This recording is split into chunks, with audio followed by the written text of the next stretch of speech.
अस्सलामुअलैकुम 89 news digital के साथ मैं हूं सोनिया खान।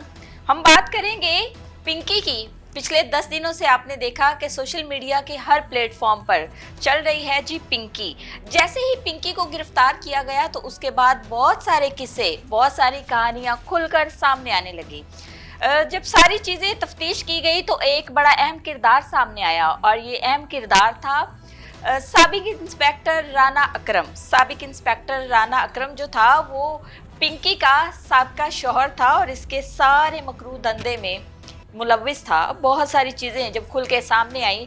अब हम थोड़ा सा पीछे जाएंगे। आज से 2 साल पहले 9C की एक FIR दी गई थी अमाद अली भट्ट नामी शहरी पर, और ये शहरी जो है ये स्टेज अदाकारा निगार चौधरी के हस्बैंड हैं। जब इन पर FIR दी गई तो निगार चौधरी मैदान में आई। उन्होंने कहा कि 9C की FIR जो हम पर दी गई है ये बिल्कुल जो है इलीगल है, किसी किस्म का हम इसमें मुलविस नहीं है, बल्कि मेरे शोहर को जो है इस FIR में और इस केस में फंसाया जा रहा है। वो क्या मामलात थे, क्यों फंसाया जा रहा है, वो भी डिस्कस करेंगे। लेकिन निगार चौधरी ने उनके अगेंस्ट जो है वो एप्लीकेशन दे रखी थी और कहा था कि मंशियात का ये जो इन्होंने एक केस बनाया है, बज़र्ते खुद ये मंशियात लाए थे और सारा ड्रामा रचाया था, इनके शोहर को गिरफ्तार किया था और प्रेस कॉन्फ्रेंस भी हुई, सोशल मीडिया पे बड़े इनके इंटरव्यूज़ भी चले।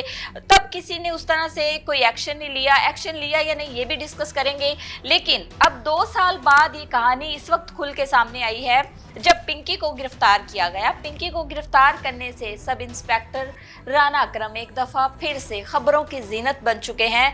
पहले हम माजी के केस को डिस्कस करते हैं क्योंकि राना अकरम का उस केस में भी बड़ा अहम किरदार है।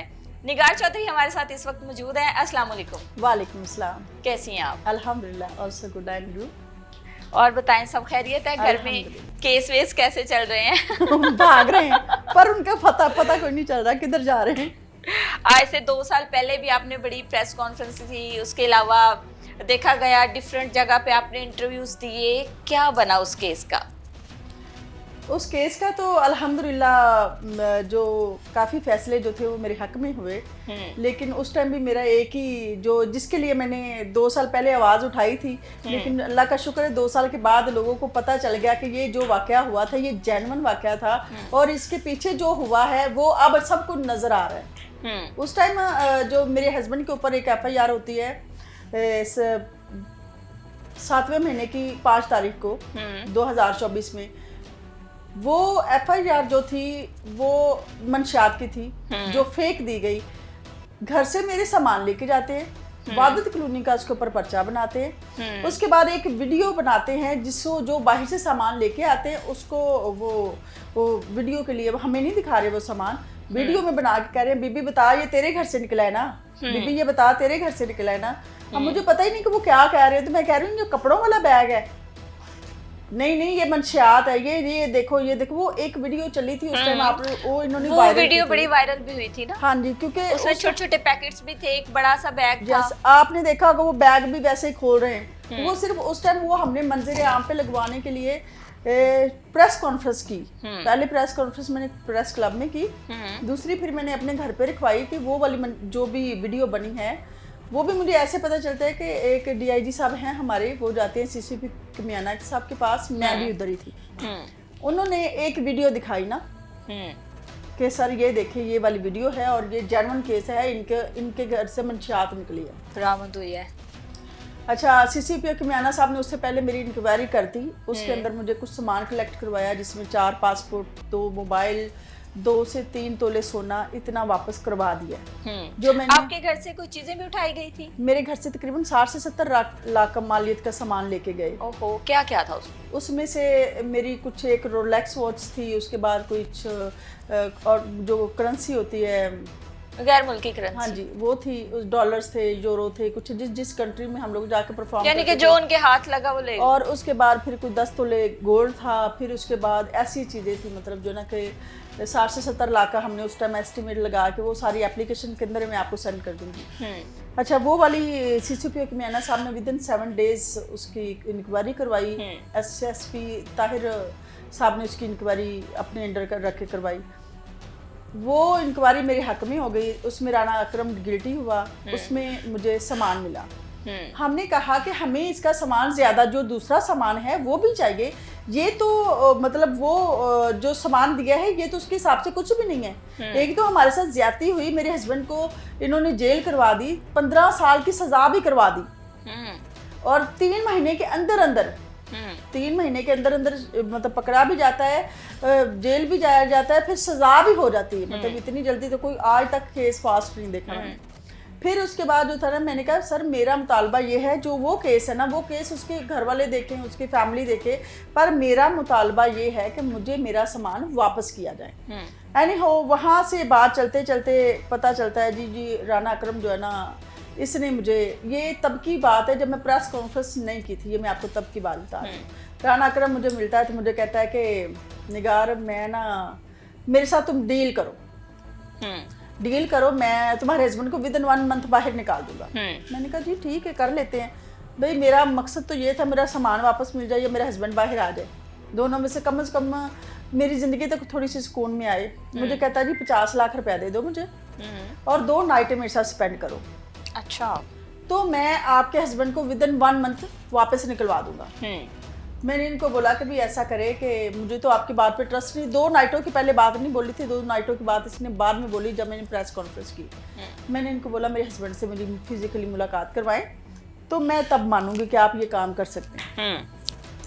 इसने क्या किया कि मेरे हस्बैंड को इनलीगल जेल से निकलवाया, लेकिन निकलवा के मेरी गाड़ी की फुटेजेस वो भी उस टाइम भी मैंने चलवाई थी, मैं आपको भी दूंगी। मेरी गाड़ी में खुद मेरी गाड़ी ड्राइव कर रहा है राना अकरम विद यूनिफॉर्म। वो इसने वीडियो जो वो मैंने एक किसी को कहा कि तुमने वीडियो कॉल करनी है, उसके रेफरेंस से हमने ना उसको शूट कर लिया। इलीगल मेरे हस्बैंड को बाहर निकलवाता है, निकलवा के उसको मुलाकात करवाता है। 3 से 4 घंटे हम लोग घूमते रहे हैं अपनी गाड़ी में। जो क्राइम वाले लोग होते हैं उनके साथ तो ऐसा नहीं होता। फिर उसके बाद मुझे कहता है तुम पागल हो, तुम्हें समझ नहीं आ रही है, तुम किस दुनिया में जा रही हो, तुम हमारी बात मानो, हमारे साथ चलो, तुम कामयाब रहोगी, देखो तुमने थिएटर छोड़ा, ये चीज़ें की, उससे तुम्हें क्या हासिल हुआ। मैंने कहा मैं चुप करके सुनती रही, क्योंकि आपको पता है जब बंदा मजबूर होता है सिर्फ सुन सकता है, कुछ कह नहीं सकता। मैंने इनको बोला कि अच्छा जी सर आप मुझे बताएं कि क्या करना चाहिए मुझे एंड पे। मुझे कहता है कि जी आप ना शाम को आना। मैंने अपने हस्बैंड को और इसको इचरा में थाने के सामने ना छोड़ा दोनों को। मैं भी थे, एक मेरा जो एडवोकेट था वो भी साथ था। शाम को तकरीबन 10-1 बजे तक मुझे इसने बुलवाया, कहता है आ जाए मेरे उधर ही ना थाने के सामने आ जाए। मैं चली गई, मुझे कहता है दफ्तर के अंदर आ जाए। मैंने कहा नहीं, आप आए गाड़ी में। मैं गाड़ी में जाती हूँ तो गाड़ी में आता है तो आके कहता है कि मोबाइल शोबाइल सारे बंद कर दो, मैंने तुमसे डिस्कस करनी है। मेरा मुलाजिम होता है साथ, उसको मैं उतार देती हूँ। वो कहता है कि 50 लाख रुपया मुझे दे दो और 2 नाइटें मेरे साथ स्पेंड करो, तुम्हारे हस्बैंड को बाहर निकलवा दूंगा, वरना जो है ना इसको मैं सज़ा करवाऊंगा तो सज़ा भी 15 साल से कम नहीं करवाऊंगा। ये तब की बात है जब केस जो था मेरे हस्बैंड का अंडर प्रोसीजर था, जिसके अंदर उसकी डेटें लग रही थी। अभी तकरीबन 3 महीने आप भी तब बेबस थी। मैं तो उस टाइम यही चाह रही थी किसी तरीके से ये लोग मेरी जान छोड़े। इनकी से जान छुड़वाने के लिए तो मैंने थिएटर छोड़ा। मैंने अपने 15 साल की मेहनत को ज़ाया किया कि मुझे ज़िंदा रहना है और मुझे इन लोगों के झंझटों में नहीं पड़ना, मुझे किसी की कंट्रोवर्सी का शिकार नहीं होना, मुझे किसी के लिए ऐसा नहीं करना कि जो मेरी ज़िंदगी ख़राब हो जाए, जिसके लिए कल को मेरी भी एक सुर्खी आए जी फलानी थी। मैं वो नहीं बनना चाहती थी, जिसके लिए मैंने इतना कुछ किया। मैं चाह रही थी किसी तरीके से ये मेरी जान छोड़े। जब इसने ये बात की ना कि मतलब ऐसे ऐसे ये इसके बगैर ये हो जाएगा, मैं चुप करके मैंने उसको रिप्लाई नहीं दिया। मैंने कहा मैं आपसे बात करूँगी। मैं घर आई हूँ, आके मैंने रात को किसी फरिश्ते का मुझे कॉल आती है कि आपने सुबह जो है ना प्रेस कॉन्फ्रेंस करनी। मैंने उसको बोला कि खैरियत। कहता आपकी बहुत बड़ी भलाई होगी इसमें, आपका ही फ़ायदा है, किसी का फ़ायदा नहीं है। 12 बजे से पहले करना, 12 बजे के बाद ना करना। मैंने कहा रात के 2 बजे का टाइम है, 12 बजे के सुबह प्रेस कॉन्फ्रेंस का टाइम कौन लेगा। कहता मैं ले लेता। उसने खुद से फ़ी पे की, खुद से टाइम दिलाया, और उसने मुझे बोला कि अल्लाह उसको ज़िंदगी दे। उसने मुझे बोला कि आपके साथ जो जो हुआ है ना, आपने वो सब कुछ बोल देना है और सब लोगों के नाम बोल देना है। ठीक है। मैंने वो ऐसा ही किया, जाके बोल दिया। मुझे पता नहीं था किसके बारे में, ना मुझसे किसी ने मशवरा किया, ना मैंने किसी से मशवरा किया। जो मेरा एडवोकेट था वो लाहौर में नहीं था, वो था कहीं उसके आउट ऑफ सिटी गया हुआ था, उसके कुछ मामला थे, परेशान थी मैं, उनका नेट नहीं मिल रहा था, मैंने ये अल्लाह के सुपुर्द की कर दी। लोग उसको भुगतना तो मुझे काफ़ी ज़्यादा पड़ा, लेकिन अल्हम्दुलिल्लाह उसमें मुझे रिलीफ मिला कि मेरे हस्बैंड की वो केस जो था वो उन्होंने उसकी हो गया, रिहाई होगी, 18 महीने के बाद वो वापस आ गया था।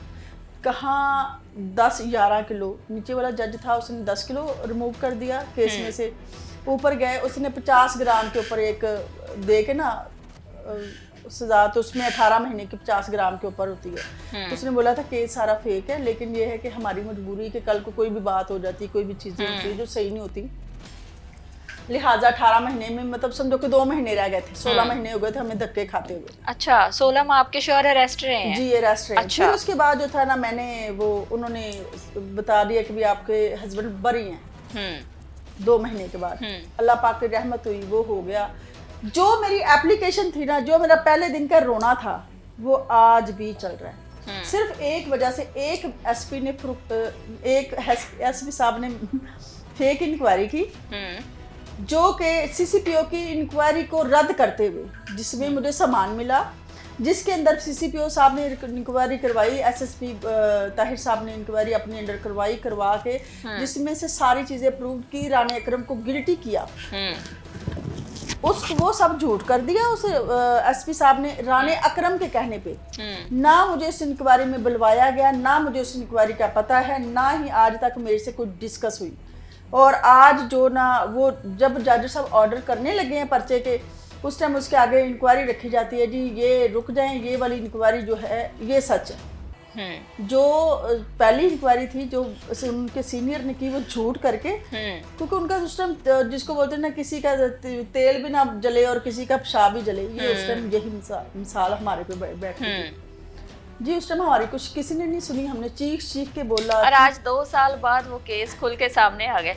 अच्छा, जब आपने मुझे कहते, आई एम सॉरी मैं आपकी बात काट रही हूँ, उस टाइम मुझे कहते ये काफ़ी हमारे अफसरान थे, अल्लाह ज़िंदगी दे, सीसीपीओ के मैना साहब ने मेरे साथ बहुत अच्छा कोऑपरेट किया, इमरान बुखारी साहब ने मेरे साथ बहुत अच्छा कोऑपरेट किया, फिर उसके बाद ताहिर साहब ने मेरे साथ बहुत अच्छा कोऑपरेट किया, बहुत अच्छे लोगों ने मेरे साथ बहुत अच्छा कोऑपरेट किया, जिनकी वजह से अल्लाह ने मेरी बाजू पकड़ी, जिनकी वजह से मेरी आवाज़ अब तक है। नहीं तो अगर ये लोग ना होते तो मेरे ख्याल में मतलब मेरा ना कहीं केस होता तो ना कहीं मैं होती। ये तो अल्लाह ताला की रहमत। और सबसे बड़ी बात, ये प्रेस कॉन्फ्रेंस आप लोगों की वजह से, सोशल मीडिया और प्रिंट मीडिया की वजह से मेरे अल्लाह ने मेरी ज़िंदगी बख्शी। 2 साल पहले ये मामला चले, आपने सारी चीज़ें जो है ना वो एक्सप्लेन की। जानती थी, आपको पता था कि इनकी कोई एहलिया पिंकी भी है, राना अकरम की? अच्छा, जब मेरी राना अकरम आपने बताया ना कि मंशियात और ये सारी चीज़ें पहले से लाए थे, आपने कहा कि मेरे घर से बरामद कुछ नहीं हुआ, ये सारी चीज़ें तो बाहर से लाए थे, खुद लाए थे, आपका ये कहना था ना। आप फिर जानती थी को पिंकी को कुछ पता था कि इनकी कोई अहलिया पिंकी भी है? अच्छा नहीं, खैर मुझे नहीं पता था, मैंने तो अब नाम सुना है उसका। अच्छा। लेकिन उस टाइम कुछ हमारे अफसरान कहते थे कि चलो मान लेते हैं आपकी बात सच्ची है कि वो सामान आपका नहीं है, बट वो तो एक इंस्पेक्टर है, वो इतना सामान कहाँ से लाएगा। मैंने उस टाइम बोला कि यार आज तो मेरे पास इसका जवाब नहीं, पर मैं इस केस को अपनी अल्लाह की अदालत में छोड़ती हूँ। आज मुझे जवाब देने की ज़रूरत नहीं है, आज पूरी दुनिया को पता है कि वो सामान कहाँ से आया और किस के घर उजाड़े उस सामान ने। जिस दिन पिंकी अरेस्ट हुई है, हाँ जी, उस दिन आपको भी नहीं पता होगा, फिर बाद में जब नहीं कुछ नहीं पता। हाँ, इन्वेस्टिगेशन हुई, जब बड़े बड़े नाम खुल के सामने आए, कुछ सियासतदानों के नाम सामने आए, कुछ अदाकाराओं के नाम सामने आए, फिर एक बड़ा नाम सामने आया, राना सब इंस्पेक्टर राना अकरम का, सब इंस्पेक्टर थे, इंस्पेक्टर राना साहब का, इंस्पेक्टर राना अकरम का नाम। जब ये नाम सामने आया होगा तो क्या कैफियत होगी? Oh my God. अच्छा, फर्स्ट ऑफ ऑल तो मुझे यकीन ही नहीं हुआ। फिर मैंने सोचा कि मैंने अपने 1-2 अच्छे रेफरेंस उनको कॉल की कि क्या ये बात सच है। सब लोग कह रहे हैं यस यस, आपकी सुनी गई, आपकी बददुआएं लग गई, सब कहे आपकी बददुआएं लग गई। मैंने कहा अच्छा। फिर मुझे फिर भी ना यकीन हुआ ना, मैंने कहा कहीं गलती ना कर बैठूं, जो मेरे पहले मामला चल रहे हैं कहीं फिर ना डिस्टर्ब हो जाए। मैं अपने एडवोकेट को कॉल करती हूँ, आसिफ भाई को। मैंने उनको बोला आसिफ भाई मुझे ये बताएं कि ये बात सच्ची। आसिफ भाई कहते हैं कि देखो बेटा, आप पहले भी फंसी हो इन्हीं के चक्करों में, तो अब ध्यान से सोच समझ के फैसला करना, ऐसा कोई फैसला ना करना जो तुम्हारे लिए लॉस करे। अच्छा जी, फिर उसके बाद मैंने कहा जिसने इंटरव्यू मेरा लेना है या जिसने करना, उसने इस बात की श्योरिटी की है कि ये वही बंदा है तो वो करेगा ना, तो वरना तो नहीं करेगा। मैं तो मायूस होकर बैठी हूँ, हर डेट पे जाती हूँ, जज साहब की सुनती हूँ जी अगली डेट पड़ गई है। आज मेरी इंक्वायरी की जो फैसला है वो SSP के पास है, आज मेरा DIG साहब के पास है, आज मेरा IG साहब के पास है, आज मेरा एस्टेब्लिशमेंट के बाद, मतलब मेरी वो जो एक एप्लीकेशन है, एक फेक इंक्वायरी वो सब जगह पे घूम रही है, ख्वार करती रही बार, अभी भी कर रही है, अभी भी मुझे उसका रिजल्ट नहीं मिला। अच्छा, ये जो राना अकरम है साबिक इंस्पेक्टर जी, ये आपका फैन था? क्योंकि फैन फॉलोइंग भी आप लोगों की काफी होती है ना, तो फैन पीछे भी पड़ जाते हैं हाथ धो के, तो ये आपका फैन था? ये कैसे आपको जानता था? अच्छा, ये हमारे ना जब हम शोबिज में काम कर रहे होते हैं ना, तो आपको पता है हमारे हजारों होते हैं, लेकिन हमें नहीं पता कि हमारे कौन है या कौन नहीं है। लेकिन इनकी मेरी मुलाकात एक पार्टी में हुई थी, कोई एक्ट्रेस थी, उनकी पार्टी थी, उस पार्टी में मुलाकात होती है, एक नहीं 1 से 2 से 3 दफ़ा मुलाकात होती है। वहाँ से मुझे ये पता चलता है कि ये पार्टीज तो जो भी लाहौर में पार्टीज होती हैं उनकी सरपरस्ती में होता है, वहाँ पे डाला इसका बाकायदा खड़ा होता है। अच्छा, हाँ, ये इसने बड़े इंस्पेक्टर साहब तो बड़े शौकीन निकले। और सुनने में ये भी आया था कि ये मंशियात भी वहाँ पे प्रोवाइड करता है उनको। ओके। लेकिन ये तो अब समझ में आया कि एक्चुअली इनका तो घर की लैब थी। कोई दोस्ती थी या बस ऐसे ही? वो एक जगह पे मेरी लड़ाई होती है, उस लड़ाई के अंदर बस आपको पता है फिर एक दूसरे के साथ जेलसी भी होती है, कुछ एक्ट्रेस को एक दूसरे के साथ मामलात होते हैं, वहाँ पे उस चक्कर के अंदर मुझे ये थोड़ा सा फेस करना पड़ा।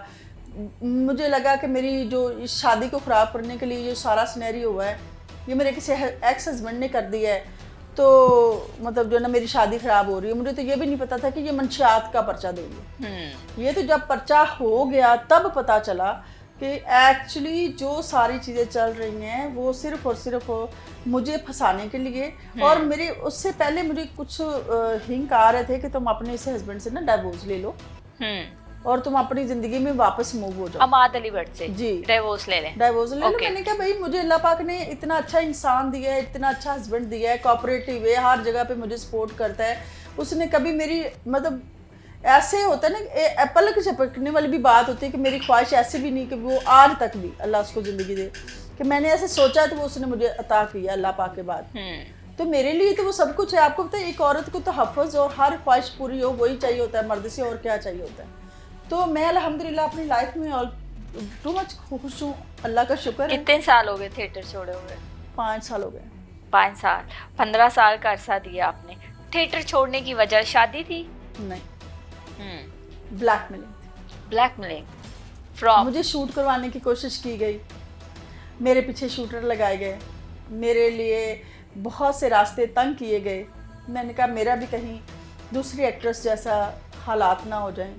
बहुत सी जैसे हमारी किस्मत बेग थी। चाय भी पिए? किस्मत बेग दोस्त थी आपकी? जी, मेरी बेस्ट फ्रेंड भी थी और बहुत अच्छी लड़की थी। बहुत अच्छी लड़की थी और हमारे थिएटर की लाइन में बड़ी उसको बोलते हैं ना कि खूबसूरत तरीन लड़की थी। इसीलिए फिर आपने थिएटर छोड़ दिया? मैं डर गई भाई, देखे अपनी ज़िंदगी है तो सब कुछ है, उस पैसे को या उस चीज़ों को क्या करना।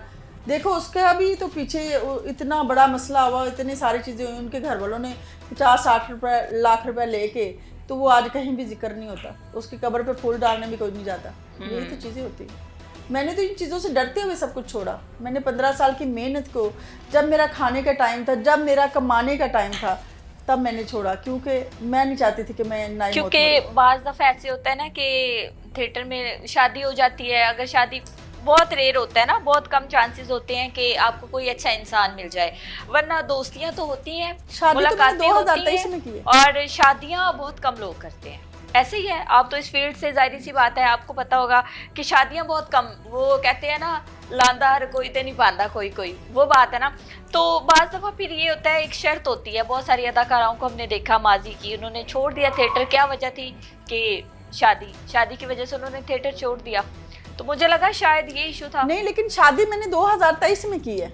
अच्छा, ठीक है। शादी का तो मेरा चक्कर ही नहीं था। अगर मैंने शादी के लिए छोड़ना होता तो फिर तो और बात थी, फिर तो ये चीजें ही नहीं थी। शादी तो मेरी 23 में हुई है। साथी अदाकाराओं में से कि शिकवा होगा किसी से क्योंकि बड़ा कंपटीशन चलता है ना ये वक्त होता है जिस पे शिकवा होता है और वक्त ही होता है जिसके ऊपर प्राउड होता है। मैं सिर्फ ये जानती हूँ। वो कहते हैं ना, वक्त वक्त की बात है, वक्त वक्त की वरना बात इंसान की क्या औकात है। औकात है। ये वही चीज, ये मिसाल सच है हमारी शोबिस में। हम मिल के चाय पी रहे हैं, पता नहीं ये गलत कप है ये गलत कप है, पर पी दोनों ही रहे। ये है, ये दुनिया, ये डबल फेस। कैसे आना हुआ स्टेज में? स्टेज पे मैं भाग के आई थी घर से। वाकई कसम से। फैमिली से नहीं अलाउ करती ना? नहीं, फैमिली अलाउ की मसला नहीं था मेरा मसला था शादी। मेरे अम्मी ने मेरी शादी रखी तो उन्होंने मेरी एंगेजमेंट रख दी। अच्छा। उनसे पहले मैंने तैयारी शारी की हुई थी कि मैंने नहीं घर पे रहना, तो सैलून का काम सीखती थी मैं। बस फिर मेरी अम्मी ने कहा जी तुम्हारी ना पुत्र मंगनी कर देनी हमने। तो ठीक है, अरे मंगनी की जो मंगनी के पैसे थे, एंगेजमेंट की रिंग, ये वो सारा कुछ उठाया। मेरे पास गाड़ी थी उस टाइम, मेरी अम्मी ने मुझे गिफ्ट की थी, मेहरान थी ये वाली रेड कलर की, उन्हीं दिनों में। अच्छा। मेरी बर्थडे पे।